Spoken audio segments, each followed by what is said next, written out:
Star Wars: The Bad Batch was a long-awaited return to dark and gritty mainstream Star Wars stories. In our opinion, it did a commendable job painting a picture of the dark times, the early years of Imperial rule. But as the show's first season went on, we started to notice something that didn't quite line up with the show's erstwhile dark storytelling. Pretty much right up until the end of the season, the members of the Bad Batch, Crosshair obviously excluded, kept setting their weapons to stun during fights with the Imperials. At first, we passed it off as the Batch struggling to adjust to fighting their former allies, but as the season progressed, the phenomenon became increasingly strange. Why were these guys so afraid to use live rounds? In this video, we'll be attempting to answer that question.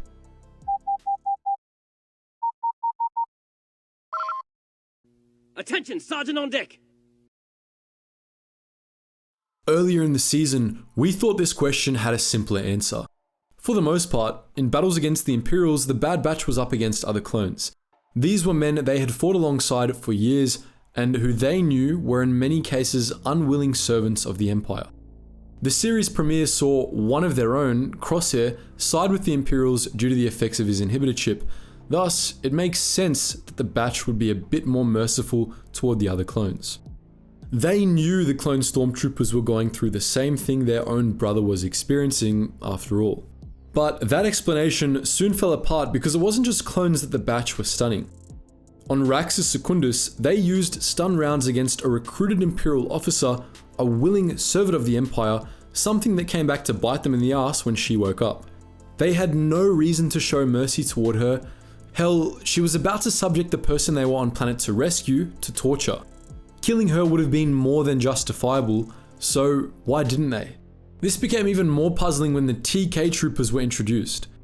At that point, the clones of the Bad Batch weren't even fighting clones anymore. They were fighting random recruits that, again, willingly served the Empire. But even as they fought for their lives against the TK troopers, even as the TKs had them pretty much backed up to a cliff, they continued to use stun rounds.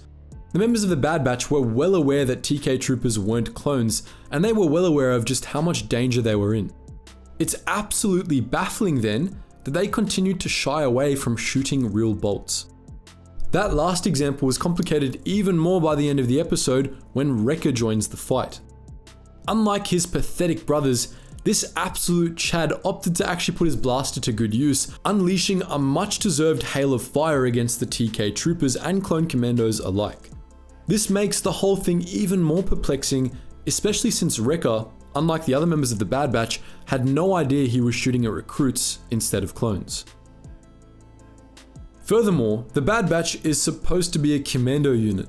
It's heavily implied that they had done far more morally questionable things than shooting at people who were trying to kill them. During the Clone Wars, they surely would have crossed the line at least once, considering the sort of intense missions they were sent on. More than anyone else, they should have been perfectly willing to just outright kill their enemies. That was, after all, literally what they were bred for. Quickly, we'd like to explore the topic of stun rounds in general, just in case the Bad Batch were up to some sort of 4D chess with their stun-only tactics.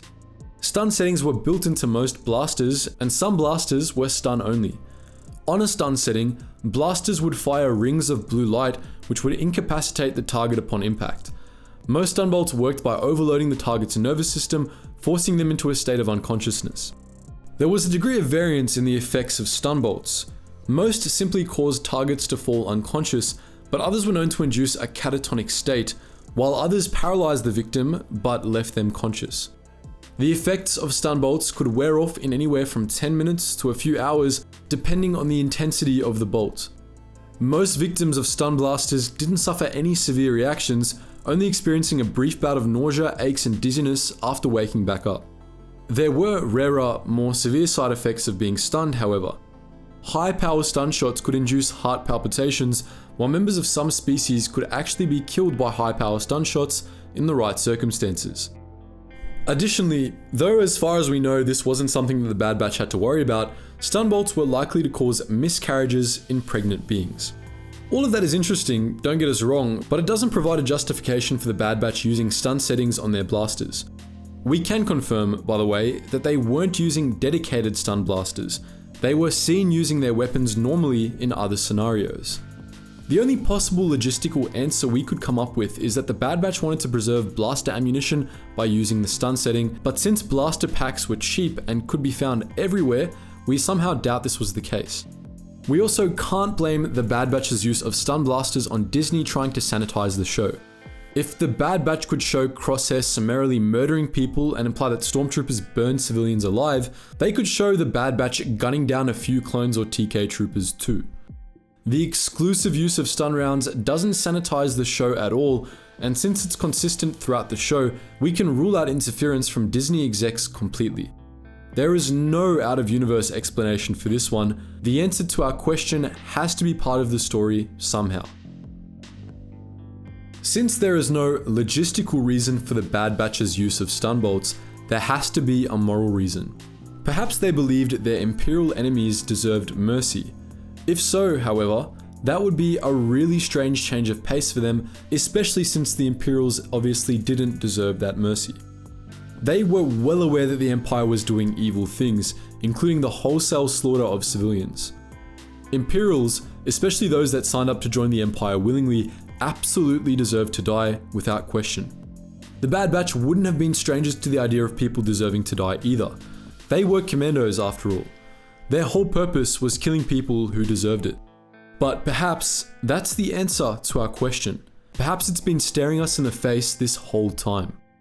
If we could summarize the message of the Bad Batch's first season, our interpretation would be that nobody can define who you are except yourself. The whole series is about the members of the Bad Batch, Crosshair included, disregarding their programming and making their own choices. The Bad Batch chooses to desert the Empire, to strike out on their own and aid early efforts at resistance. Crosshair chooses to serve the Empire even when his inhibitor chip is removed because he genuinely believes in it. Independence and making one's own choices are what the show is all about, and the Bad Batch makes clear that sometimes the best choices are the ones your superiors don't want you to make. The members of the Bad Batch, and indeed all clones, were bred to die. They were human beings created for the express purpose of fighting and dying. When they had finally done enough fighting and dying, the Empire saw no more use for them and tried to dispose of them like tools that had outlived their usefulness. The members of the Bad Batch all realized this over the course of the show's first season. They realized they weren't meant to be righteous soldiers, the saviors of the Republic, but rather tools of an empire. They were bred to be someone else's blaster, a weapon the higher-ups could send to kill targets for them. Maybe that's why the Bad Batch stopped killing their targets. We didn't mention it at the beginning, but in the show's earliest 2 episodes, the whole stun gun phenomenon is non-existent. The Bad Batch kills clone stormtroopers on Seleucami and only switches their weapons to stun later on as they start to learn more about how they were used. Perhaps using stun weapons was a form of personal rebellion, a way the members of the Bad Batch could defy their creators. They were bred to kill, but they could choose to stop killing. Is that a good enough reason to handicap yourself in battle? Not really. It's a completely illogical tactical decision, but hey, people do illogical things. That's what being human is all about. So that's our look at why the members of the Bad Batch were seemingly unwilling to kill. But what do you think? Do you agree with our theory, or do you have your own?